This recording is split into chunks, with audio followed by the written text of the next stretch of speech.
Hey guys good afternoon welcome back to my YouTube channel केमती अच्छे आपण मैंने सब होप कि आपण मैंने भले थे मु बहुत भले अच्छी तो आज हूँ संडे आ संडे स्पेशल आपण मैंने कौन बनाऊँ घरे मत कमेंट सेक्शन में जनइबे आज संडे कौन बनाऊँ से सब किसी मुझे सेयार करुँची तो चलते स्टार्ट करवा आज वीडियो। तो सकाळु सकाळु मु बाहरी गली माछ आनिया पई बिकज आज थिला संडे तो संडे रे माछ खाया तो बनूची एटी थिला रूपचंदी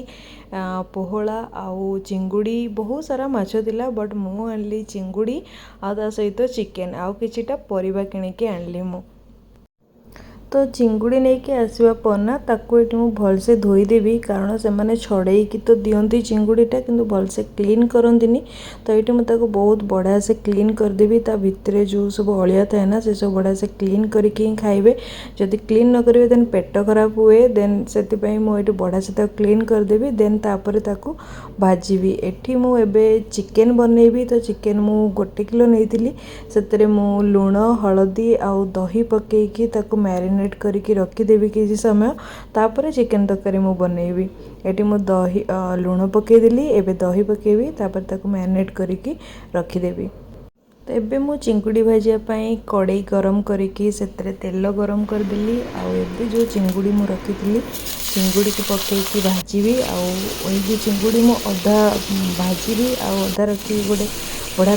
करी माने तरकारी गोटे चिंगुड़ी नुआ रेसिपी आपण मैंने देखिए तो ये चिंगुड़ी लुण हलदी पकईकी भाजीदेवी आउ चिंगुड़ी को रखीदेवी आउ चिंगुड़ी जो माने तरकारीटा बनैबी सेटा आपण मैंने मो वीडियो रे आगु देखिए आबे मु बनाऊँ चिकेन तरकारी तो तेल गरम करके से मु तेजपत्र डालचीनी इलायची पकईदेवी तापरे से फुटीगला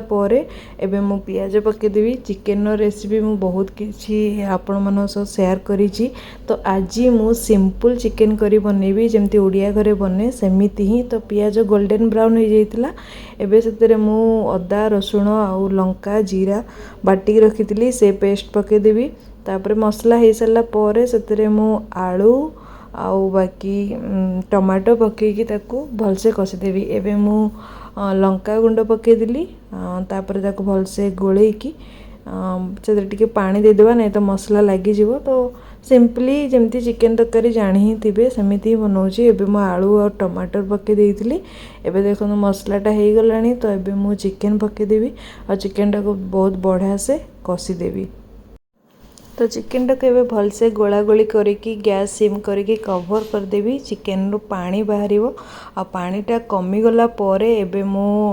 माने चिकेन मसला पके दूची तापर ताको भलसे गोले की रखीदेवी एबे चिकेन मोर बहुत बढ़िया से कषि गलानी तो एबे मु एतरे गरम पानी ऐड करी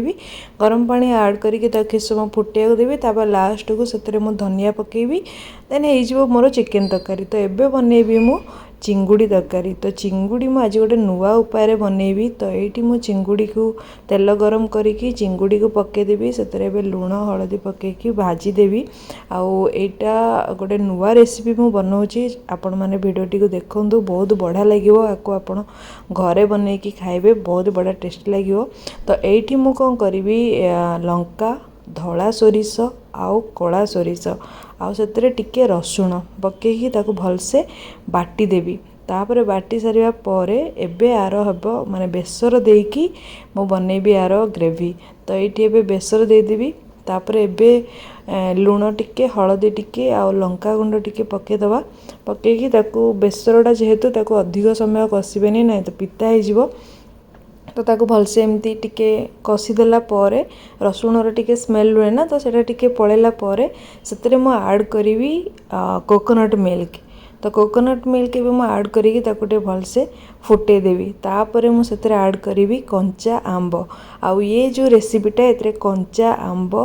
ता सहित कोकोनट मिल्क आउ टिके चीनी पकेदेवे तापर एबे मु पकेदेली चिंगुड़ी तो यहाँ खट्टा मीठा स्पाइसी सबु प्रकार माने फ्लेवर मिसिकी तरकारीटा हम आ बहुत बढ़िया लगे जेहेतु कंचा आंबटा पड़ी कंचा आंबर फ्लेवर आसो एबे मोर चिंगुड़ी तरकारीटी हो जाइए देखो केते बढ़िया कलर आसी आपण मन कलरटी केमती लगुच कमेंट रे निश्चित जनइबे। तो ये रेसिपी ना मु पियाज यूज़ कली ना किसी गरम मसाला यूज़ कली किसी भी यूज़ करनी बहुत सिंपल रेसिपी आ बहुत टेस्टी रेसिपी आपण मैंने एमती बनातु आ खातु या ये देखते मोर थाली रेडी हो गला मो थाली किसी सालड देन चिकेन तरकारी जो बनई ताकू नहीं आउ ये चिंगुड़ी तरकारी नहीं ता सहित ये राइस आउ ये थाली मते बहुत ही बढ़िया लगी आपण मैंने एमती गोटे नॉनवेज थाली घरे बन खातु आ मते कमेंट सेक्शन में जनइबे आपण मानक ये चिंगुड़ी तरकारीटा केमती लगिला। आशा करुँच आपको वीडियोटी भल लगी जदि भल लगी वीडियोटी को लाइक शेयर सब्सक्राइब करेंगे देखा next video till then bye bye let's love.